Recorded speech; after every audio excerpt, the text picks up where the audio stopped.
कपियों के सहयोग से सेतु बंधन हुआ। भगवान पूरी सेना को लेकर लंका में पहुंचे हैं। शांति दूत बनाकर अंगद को भेजा गया। रावण माना नहीं, युद्ध प्रारंभ हुआ। पहले दिन रावण की आधी सेना समाप्त हो गई युद्ध में। दूसरे दिन लक्ष्मण जी को शक्ति बाण लगा। दिनेश भैया, लक्ष्मण जी को शक्ति बाण लगा तो क्या राम जी यदि लक्ष्मण जी को जगाना चाहते तो लक्ष्मण जी न जग जाते? भगवान तो त्रैलोक्य को मार करके जीवित कर सकते हैं। प्रभु सक त्रिभुवन मारी जी आई, तो लक्ष्मण जी को क्यों नहीं जगाया? यहां दो बात।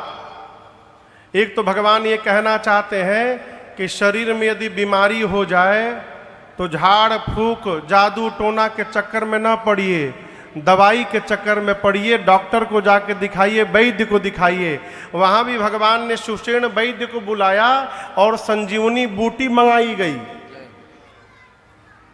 बीमारी है तो दवाई से जाएगी और किसी से नहीं जाएगी। और दूसरा कारण, लक्ष्मण जी 14 वर्ष से राम जी की सेवा में जगे हैं, सोए ही नहीं कभी। राम जी सोचे बहुत बढ़िया अवसर मिला है, संजीवनी बूटी के बहाने मेरे भाई को एक रात सोने का अवसर मिल जाएगा, विश्राम मिल जाएगा। इसलिए भगवान ने जगाया नहीं, सबको संजीवनी बूटी में फंसाया रखा। हनुमान जी लाए, लक्ष्मण जी मूर्छा से बाहर आए। उसके अगले दिन भगवान ने कुंभकर्ण को गति दी। फिर लक्ष्मण भैया ने मेघनाथ को गति दी। रावण सबको मुक्त कराने के बाद अपने युद्ध करने चला। भगवान ने न जाने कितनी बार रावण के सिर भुजाओं को काटा, उतनी बार नवीन सिर भुजाएं निकल आती थी। तब विभीषण जी ने कहा, प्रभु रावण के नाभि में अमृत कलश है, जब तक उसको नहीं सोखिएगा ये मरने वाला नहीं है। भगवान ने 31 बाण निकाला, अब की बार चलाया। 20 बाणों ने 20 भुजाओं को काटा, 10 बाणों ने 10 सिरों को काटा।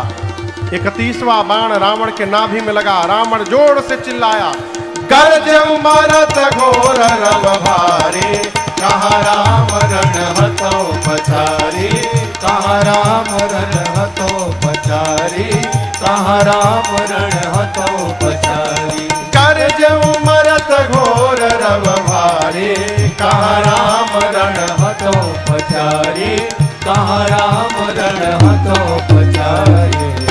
जैसे बाण लगा रावण जोर से चिल्लाया, कहाँ है राम, अभी दौड़ा कर मारूंगा। इस प्रकार मरते समय रावण के मुख से भी राम शब्द का उच्चारण हो गया और उसका तेज भगवान के मुख में प्रवेश कर गया। शंकर जी बोले, बोलिए रामचंद्र भगवान की जय।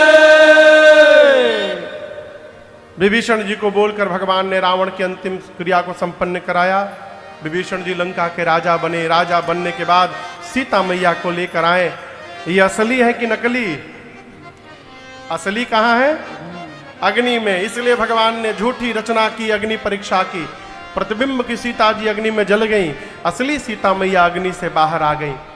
इंद्र को बोलकर भगवान ने अमृत की वर्षा की। जितने कपि भालू मरे थे सब जीवित हो गए। विभीषण जी ने रावण के वस्त्र आभूषण पुष्पक विमान में भर के लुटा दिए। सारे बानर लूट लूट के पहनने लगे। लेकिन बानर तो बानर, सरकार सब उल्टा पुल्टा पहन लिए, नीचे का ऊपर पहन लिए, ऊपर का नीचे पहन लिए। अब पहन के राम जी के पास आके बानर पूछते, प्रभु हम लोग कैसे लग रहे हैं? राम जी ठहाका मार के हंसे, बोले आप लोग इतने सुंदर लग रहे हैं, अच्छा हुआ इंद्र चले गए, न तो आपकी सुंदरता पर बेहोश हो जाते वो। भगवान ने कहा, निर्भय रहिएगा, किसी से न डरिएगा, मेरा भजन करिएगा। इसके बाद मुख्य सेनापति जामवंत जी, हनुमान जी, गौगवाक्ष, द्विविद महेंद्र, अंगद, नल नील, इनको लेकर मैया भैया के साथ भगवान पुष्पक विमान में बैठे।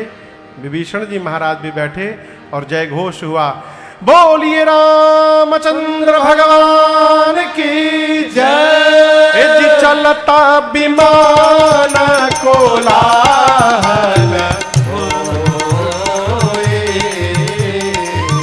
चलता विमान कोलाहल होए।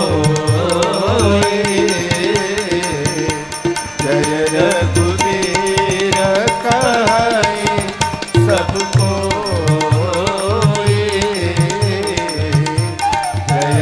रघुवीर कहाई सब कोई।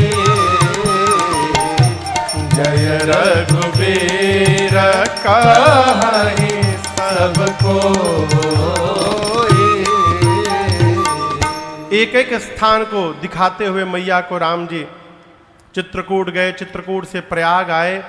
प्रयाग से भगवान ने हनुमान जी को कहा तुरंत अयोध्या जाइए, जाकर मेरे भाई भरत को सूचना दीजिए मैं आने वाला हूँ। इसके बाद भगवान सिंहवेरपुर गए।